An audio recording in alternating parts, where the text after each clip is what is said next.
Chérie, j'ai de mauvaises nouvelles. La réunion sur la fusion a été reportée et je dois partir tôt demain matin. Je ne serai pas de retour avant dimanche.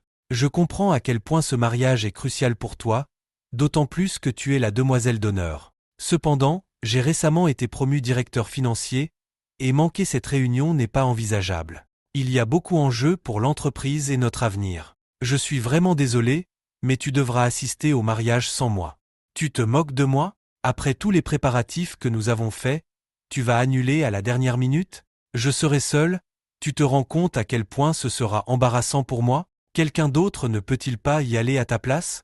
Nicole, cette affaire vaut plus de 2 milliards de dollars, et c'est moi qui dirige le projet. Nous avons déployé tant d'efforts au cours de l'année écoulée, et personne d'autre ne peut me remplacer. Les moyens de subsistance de nombreuses personnes dépendent de notre succès. Je comprends votre frustration, mais je vous promets de me rattraper avec le bonus de cet accord. Je sais que vous êtes contrarié, mais je ne peux rien faire de plus. Je reviendrai dimanche. Dire qu'elle était furieuse serait un euphémisme. Elle a refusé de me parler et a insisté pour que je dorme dans la chambre d'amis. L'absence d'intimité avant le voyage était inhabituelle, tout comme sa froideur et sa colère. J'ai essayé de faire preuve d'empathie, mais je n'ai pas réussi à apaiser sa colère. J'ai donc préparé mon voyage et passé la nuit dans la chambre d'amis. Je savais que le mariage revêtait une grande importance pour elle, surtout si l'on considère les épreuves que Marie, son amie de toujours, avait endurées. L'ex-mari de Marie l'avait trompée alors qu'elle était atteinte d'une maladie mortelle et l'avait quittée au moment où elle avait le plus besoin de lui. Ce fut un coup dévastateur pour Marie, qui a aggravé sa situation déjà difficile.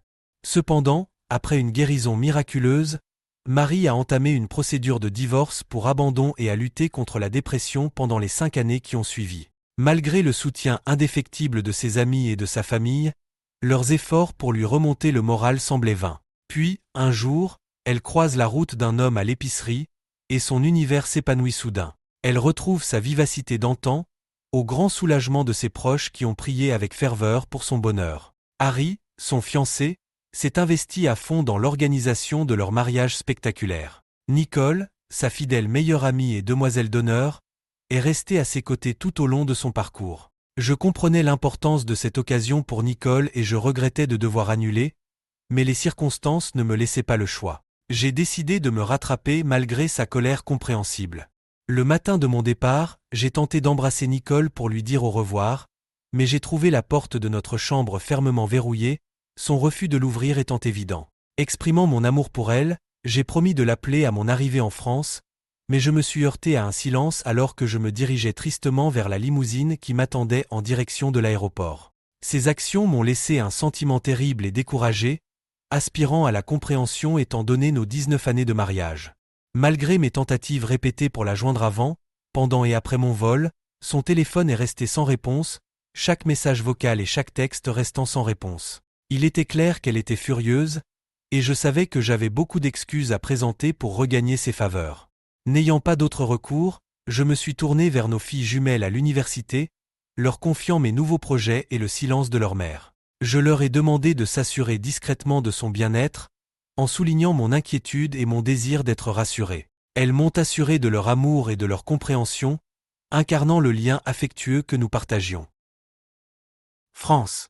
En arrivant à l'hôtel, j'ai immédiatement contacté mon PDG pour avoir des nouvelles, mais j'ai reçu des nouvelles choquantes.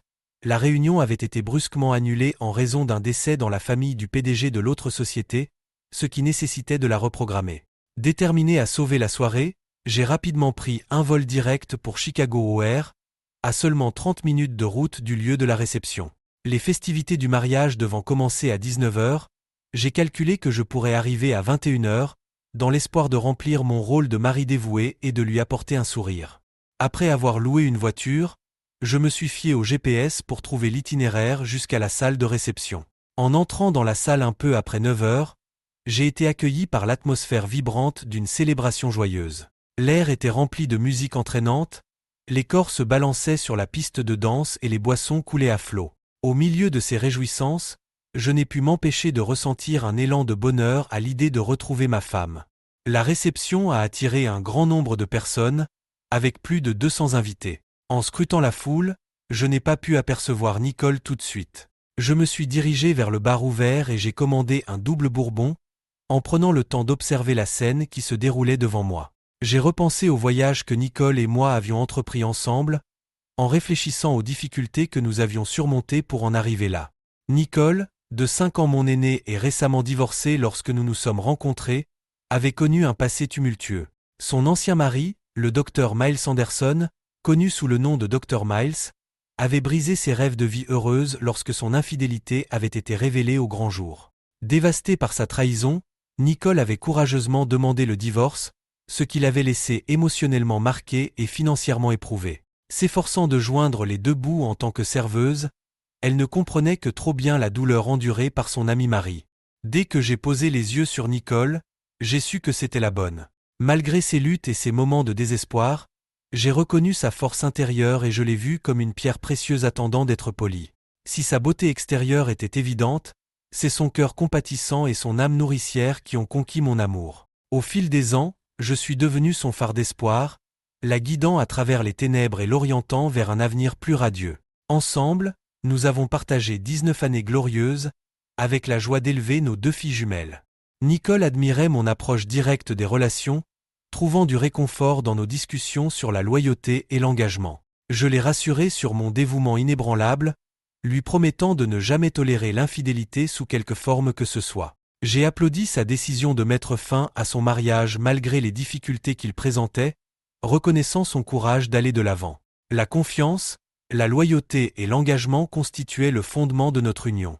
Jusqu'au bouleversement causé par ce mariage, notre vie avait été heureuse et satisfaisante. À 44 ans, Nicole rayonnait de beauté, tandis que moi, à 39 ans, je me réjouissais d'être en pleine forme physique grâce à des séances de gymnastique rigoureuses et à des courses régulières de 5 km. Notre relation intime est restée forte, notre différence d'âge n'étant pas un problème auquel nous avons rarement réfléchi au fil des ans. Avec nos filles jumelles, Louise et Camilla, qui s'épanouissaient à l'université, nous étions fiers de la réussite de notre famille et de la stabilité de notre mariage. Cependant, mon univers a été ébranlé lorsque j'ai vu Nicole assise à côté de Miles, son ex-mari, au mariage. Je savais que Miles connaissait Marie, la mariée, mais je n'avais pas anticipé sa présence, et encore moins son statut de solitaire sans sa femme. Épuisé par le voyage et déconcerté par le spectacle qui s'offrait à moi, je suis resté figé sur place, observant Nicole et son ex-mari dans ce qui semblait être une rencontre d'une intimité troublante. Malgré leur histoire tumultueuse, ils semblaient remarquablement à l'aise l'un avec l'autre. Intriguée mais méfiante, j'ai décidé de m'attarder un peu plus longtemps, dans l'espoir de discerner la nature de leur interaction. Cependant, ce qui s'est déroulé sous mes yeux a bouleversé mon monde à une vitesse alarmante. Alors que j'envisageais d'intervenir, Nicole se leva de son siège, entrelaça ses doigts dans les siens et l'entraîna sur la piste de danse. Vêtue d'une superbe robe ivoire qui mettait en valeur sa beauté, elle dégageait une allure qui me tiraillait le cœur, m'incitant à prier ardemment pour que ce ne soit rien d'autre qu'une danse inoffensive. Mon incrédulité s'accentua lorsqu'ils se balancèrent sur les mélodies mélancoliques de plusieurs chansons lentes. En buvant mon verre, je me préparais à ce qui allait suivre.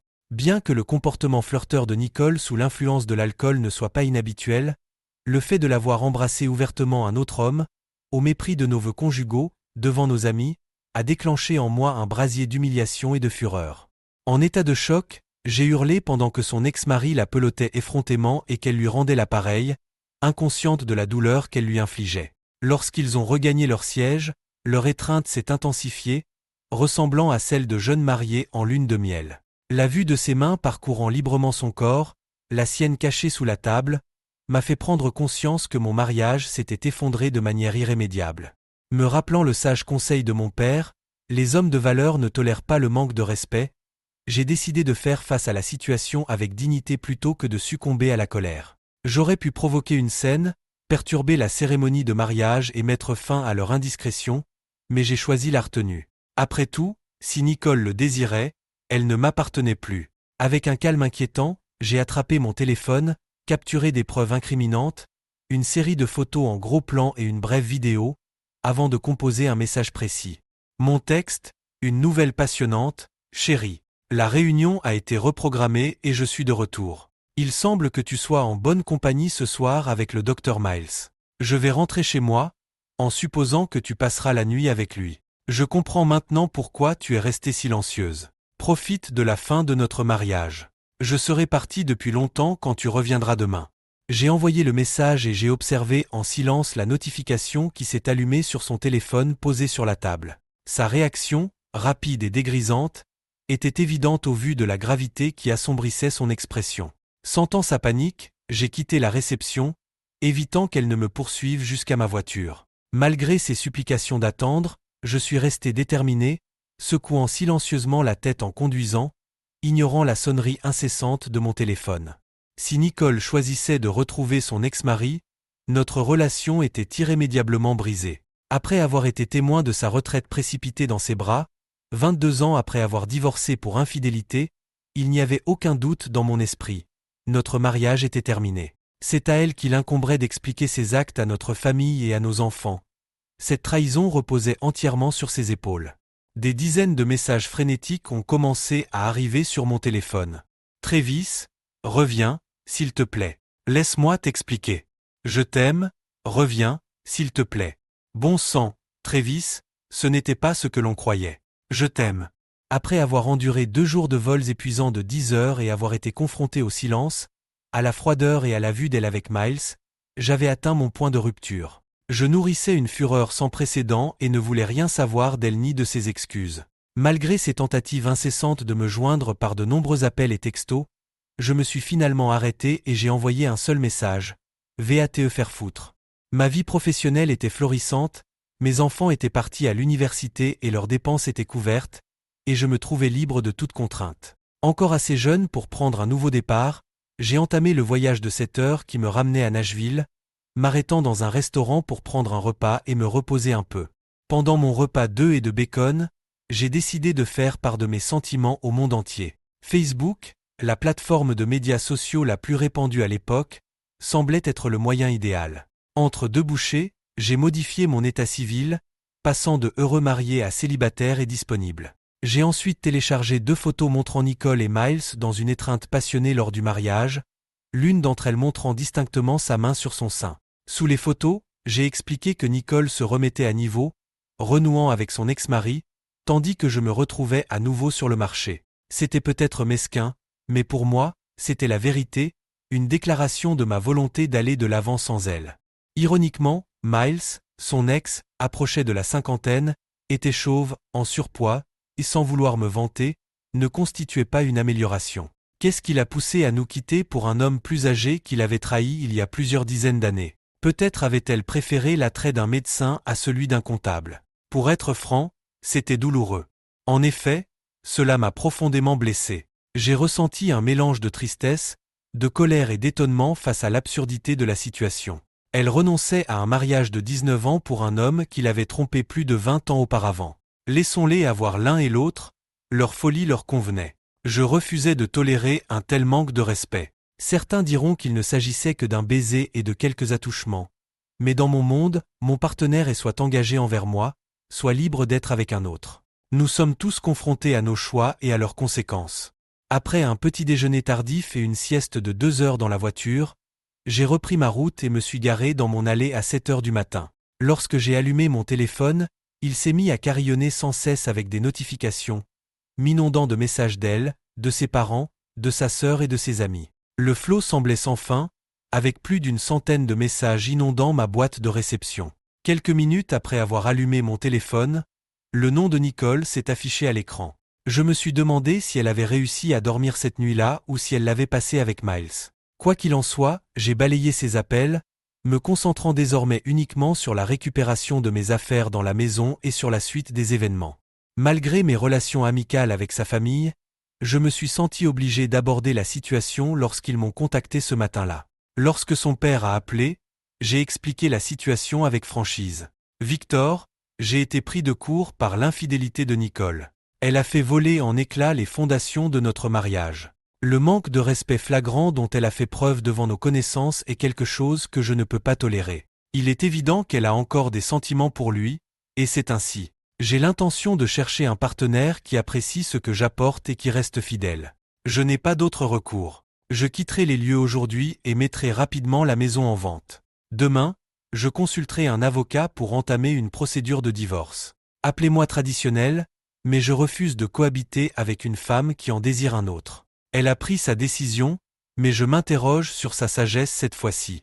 Victor est arrivé plus d'une heure plus tard, me suppliant d'attendre et d'avoir une conversation avec elle avant de prendre des mesures drastiques. Après m'avoir exhorté à lui donner l'occasion de s'expliquer, je lui ai demandé de revoir la photo, en insistant sur leur démonstration effrontée d'affection lors du mariage.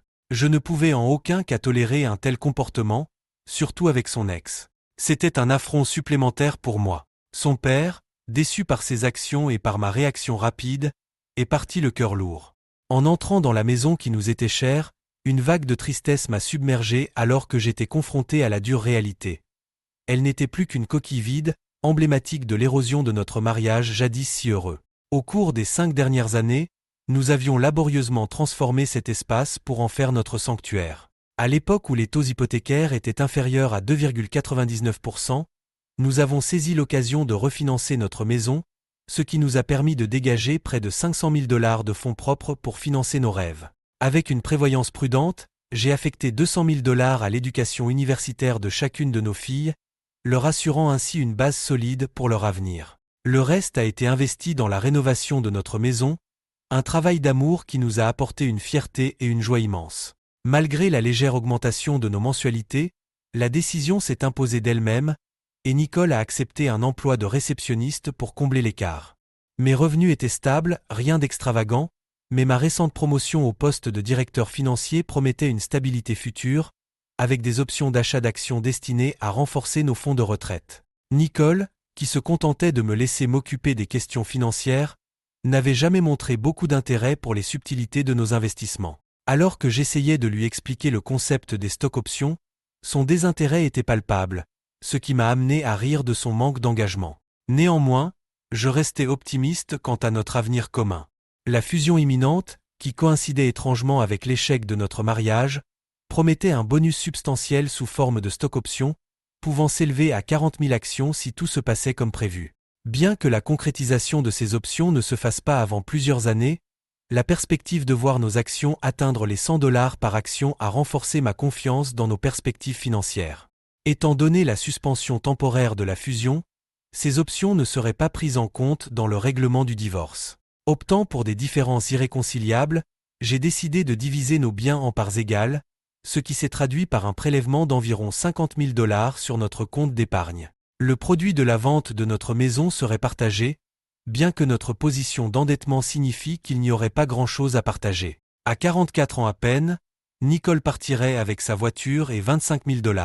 Si elle était restée fidèle, elle aurait continué à jouir d'une vie remplie d'amour et de sécurité. Cependant, mes émotions dominantes de colère et d'humiliation ont éclipsé tout vestige d'affection ou de nostalgie. Tout ce que je désirais maintenant, c'était un châtiment, qu'elle comprenne la gravité de ses actes et le lien précieux qu'elle avait abandonné.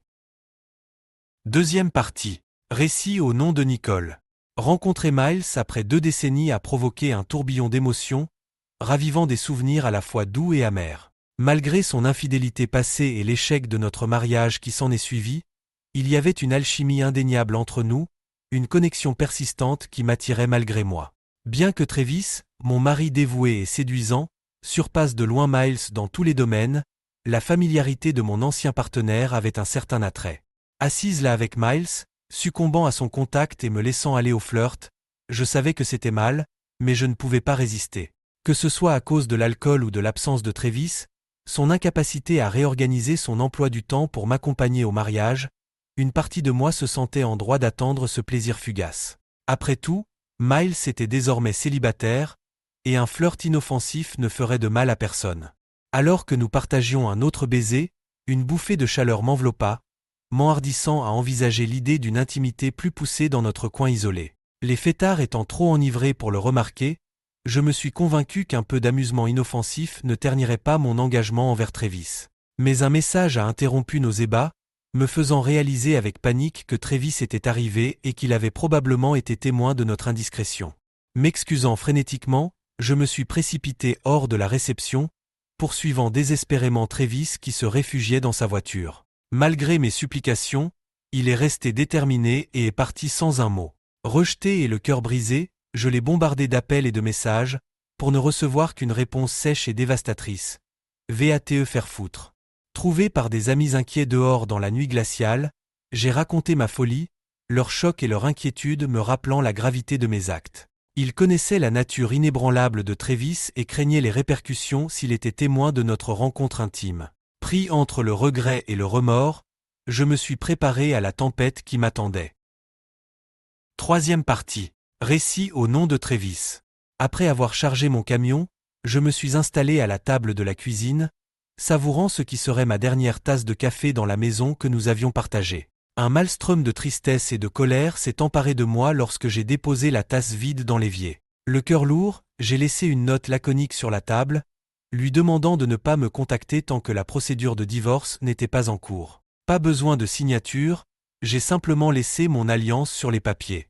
Avant de partir pour la dernière fois, j'ai allumé mon ordinateur portable pour diviser nos finances, fermant rapidement notre compte de carte de crédit commun après avoir réglé le solde. À partir de ce jour, elle serait seule responsable de ses affaires financières. Si elle contestait le divorce, elle supporterait seule le fardeau de toutes les dépenses. Il était clair qu'elle ne pouvait pas assumer seule le prêt hypothécaire et les charges. La maison, un bien convoité, serait vendue rapidement au bon prix. Si elle acceptait le divorce, nous pourrions rapidement dissoudre cette façade de mariage, ce qui lui permettrait de retrouver son Miles bien-aimé. C'est ainsi que je me suis éloigné de notre ancien sanctuaire, m'aventurant dans les profondeurs inconnues d'une nouvelle réalité. Plus tard, des amis présents au mariage m'ont appris que Nicole s'était effondrée en mon absence. Ses larmes inconsolables et le poids de son chagrin l'avaient conduite à un état d'épuisement éthylique, et elle s'était effondrée dans un sommeil agité. Inquiet pour son bien-être, ses amis ont tenté frénétiquement de me joindre, laissant des messages vocaux et textuels dans l'espoir d'une intervention. Pour sauver ce qui restait de la réception de mariage, ils l'ont ramenée dans sa chambre d'hôtel, où ils l'ont surveillée toute la nuit. À son réveil, la dure réalité de ses actes l'a frappé d'une vague de regret, ce qui l'a poussé à multiplier les appels et les messages désespérés pour implorer son pardon. Pourtant, après avoir été témoin de sa trahison, j'ai gardé le silence, refusant d'écouter ses supplications. Partie 4. Récit au nom de Nicole. Le dimanche matin, je me suis réveillé avec un mal de tête insupportable et le poids du divorce imminent qui pesait sur moi. À midi, j'avais pris l'avion pour rentrer chez moi, où mon père m'attendait à l'aéroport. Plus tard, j'ai découvert que Travis avait informé mon père qu'il ne pourrait pas venir me chercher. À en juger par l'expression inquiète de mon père, je devais avoir l'air plus mal en point que je ne l'étais. Il était mon point d'ancrage, et le voyant là, je me suis précipité, enfouissant mon visage dans son épaule tandis que des larmes coulaient sur mes joues. « Papa, j'ai tout gâché et je crois que Travis m'a quitté », ai-je avoué, la voix étranglée par l'émotion. Le cœur lourd, papa s'adressa doucement à sa fille désemparée. « Je lui ai parlé ce matin, et ça n'a pas l'air prometteur. Tu connais Travis. Qu'est-ce qui t'a pris, ma chérie? Et avec Miles? Je ne sais pas, papa. J'étais ivre et en colère parce que Travis n'est pas venu au mariage. Je sais que j'ai tout gâché, mais il doit me pardonner. Je n'ai même pas fait quelque chose d'intime avec Miles. Chérie, d'après les photos que j'ai vues, on dirait bien que ça aurait pu arriver. Travis ne sera peut-être pas prompt à pardonner. Tu le connais, et le fait que tu sois avec un autre homme, comme le montrent ces photos, constitue une tromperie, a expliqué papa d'un ton sombre. De retour à la maison, elle s'accroche à l'espoir que Travis sera là, attendant son pardon. Mais au fond d'elle-même, elle connaissait suffisamment Travis pour anticiper son absence. Elle passa le reste de la journée à pleurer, ses vaines tentatives pour joindre le téléphone portable de Travis lui rappelant de manière poignante la gravité de sa transgression. L'ironie amère de la situation ne lui échappe pas. Trahir Travis avec le même homme qu'il avait trahi il y a des années. En un clin d'œil, l'homme qu'elle aimait et la vie qu'ils chérissaient ensemble semblaient s'être désintégrés, comme en témoignait son alliance sur la note laconique laissée sur la table. Cinquième partie. Narration au nom de Travis. Dans l'intervalle, je me suis installé dans l'appartement de la société, généralement réservé aux clients extérieurs à la ville. N'ayant aucune réservation à venir, j'ai demandé à mon PDG, Wayne, l'autorisation d'y rester après lui avoir fait part de ma situation. Wayne, un ami de confiance qui avait traversé des tempêtes similaires dans le passé, m'a prodigué de sages conseils, me suggérant de reporter les options de cette année et de les accumuler pour une date ultérieure. Le lendemain, je suis retourné à mon bureau au 16e étage, sachant que Nicole ne pourrait pas franchir la sécurité si elle essayait de me confronter au travail. J'ai donné des instructions strictes à l'équipe de sécurité pour qu'elle l'escorte rapidement hors du bâtiment si elle apparaissait. Fidèle à ses compétences, lorsque Nicole est arrivée le lundi, elle a rapidement compris que toute tentative d'interaction serait vaine. Malgré ses efforts désespérés pour me joindre, je suis resté déterminé à rompre tout lien avec elle. Ignorant où je me trouvais et se heurtant au silence de ses appels, elle s'est retrouvée isolée, rongée par la colère, la solitude et la peur d'un avenir incertain. Tout en s'inquiétant pour leur mère, mes filles m'ont inondé d'appels frénétiques. Elles me suppliaient de me réconcilier avec leur mère. Je leur ai répondu que leur mère avait fait le choix d'être avec un autre homme, en soulignant ma position inébranlable contre l'infidélité. Avant qu'ils ne puissent exprimer leurs objections, j'ai précisé qu'à mes yeux, ces actes constituaient une tromperie. Sachant qu'elles ne pouvaient pas contester ma décision, mes filles l'ont acceptée avec respect. D'un ton posé, je leur ai fait comprendre que leur mère avait choisi un autre homme plutôt que moi, ce qui annonçait la dissolution imminente de notre mariage. Cependant, je les ai rassurées sur mon amour et mon soutien permanent, affirmant mon engagement à rester présent dans leur vie. Je les ai implorées de tenir compte de cette leçon dans leurs relations futures, en soulignant l'importance du respect mutuel et de la fidélité dans le mariage, car la plupart des hommes ne toléreraient pas un manque de respect aussi flagrant. À la suite de ma publication sur Facebook, des événements amusants se sont produits. Au milieu d'une avalanche d'appels d'amis curieux et de membres de la famille demandant des explications, je me suis retrouvé un célibataire recherché sur la scène des rencontres. Brusquement replongé dans le célibat, j'ai commencé à fréquenter des femmes plus jeunes et pleines de vie, qui ont insufflé une nouvelle énergie et un nouvel enthousiasme dans ma vie. Pendant ce temps, le mécontentement et les plaintes disparaissaient du monde de Nicole, remplacés par une sexualité exacerbée, des textes affectueux et la poursuite persistante de femmes aimant s'amuser. Un mois plus tard, j'ai croisé le chemin de ma future femme, Diana, et notre connexion a été instantanée. Quelques mois après la finalisation du divorce, Diana et moi sommes devenus un couple engagé. Nicole, en découvrant mon nouveau bonheur, a éprouvé un mélange de colère envers elle-même, de jalousie et de ressentiment envers moi pour ne pas lui avoir accordé une autre chance avant le divorce.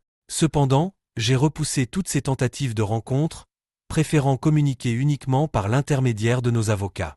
En fin de compte, la maison s'est vendue rapidement, ne laissant qu'un maigre capital après les frais immobiliers et les frais de clôture. J'ai demandé que les fonds restants, moins de 1 000 $, soient attribués à Nicole. Malgré les efforts des avocats pour garantir mes options, le tribunal a décidé de ne pas saisir les revenus futurs potentiels, basant le règlement sur mon revenu moyen.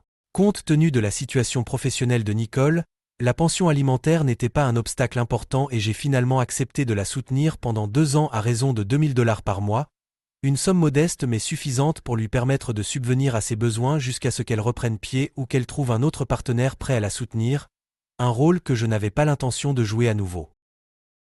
Épilogue. Au cours des années qui ont suivi, la communication entre Nicole et moi s'est limitée à des échanges facilités par nos avocats. Elle a fini par s'installer à Chicago, cherchant du réconfort auprès d'amis et d'un réseau de soutien. N'ayant pas d'autres perspectives viables, elle s'est retrouvée à vivre avec le Dr Miles, qui prenait de l'âge. Cependant, il est devenu évident qu'elle ne retrouverait jamais le niveau de bonheur qu'elle avait connu avec moi. Regrettant ses décisions impulsives et égoïstes, elle déplorait la perte de ce que nous avions partagé et les conséquences de ses actes. Bien qu'elle ait clamé son innocence lors de cette nuit fatidique, elle a reconnu qu'elle connaissait mon caractère et la gravité de son erreur, se décrivant comme une femme seule cherchant à s'épanouir. Nos chemins se sont à nouveau croisés lors de la remise des diplômes de nos filles, 3 ans plus tard. Nicole, qui a maintenant plus de 47 ans, porte les marques indéniables du temps qui passe, son regard triste trahissant le poids de ses choix. Accompagnée du Dr Miles, qui a sagement gardé ses distances, elle s'est approchée de moi, les larmes aux yeux, et a rencontré Cheryl, ma femme enceinte de 28 ans, et June, notre fille d'1 an. Plus tard dans l'après-midi, Nicole a finalement exprimé ses remords. « Travis, tu ne m'as jamais donné l'occasion de m'excuser. J'aurais dû le savoir. Il ne se passe pas un jour sans que je regrette mes actes insensés de ce week-end. Nous avions tout, et j'ai tout gâché pour rien. Tu étais l'incarnation du mari parfait, et la belle vie que nous partagions autrefois me manque. Nicoïeux, c'est du passé, et je te pardonne, ai-je répondu, un sentiment de fermeture évident dans mon ton.